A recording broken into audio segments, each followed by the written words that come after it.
dal mio punto di vista giustizia non è stata fatta. Parla Antonio Franchini, avvocato veneziano di Giancarlo Galan, presidente per 3 lustri della regione travolto dallo scandalo Mose.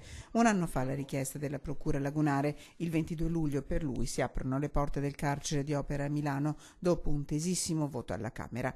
Il 15 luglio Galan tornerà libero, scaduti i termini di carcerazione, ma la vicenda è tutt'altro che conclusa.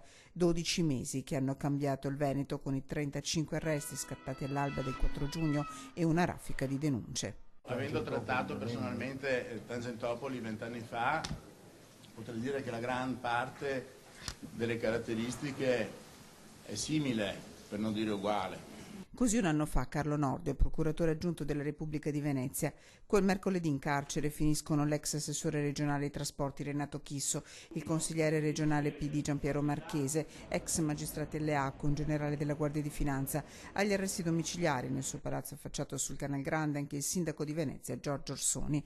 Una notizia battuta e rilanciata in tutto il mondo nel giro di poche ore. Oltre a Galan scatta la richiesta di arresto per l'europarlamentare Lia Sartori e poi commercialisti, consulenti, imprenditori. Nel mirino il sistema di corruzione Mazzete creato dal Consorzio Venezia Nuova dal suo presidente Giovanni Mazzacurati e da Pier Giorgio Baita. Ad ottobre si apre la stagione di patteggiamenti. Nelle casse dello Stato dovrebbero tornare quasi 20 milioni di euro. Un'inchiesta tutt'altro che conclusa. Il sistema di dighe mobili, la grande opera nel mirino, di fatto è fermo. Al posto dei vertici del Consorzio 3 commissari. Il patteggiamento non è una missione di colpevolezza, hanno spiegato fin da subito i difensori di Galan. La sentenza attende il ricorso presentato in Cassazione.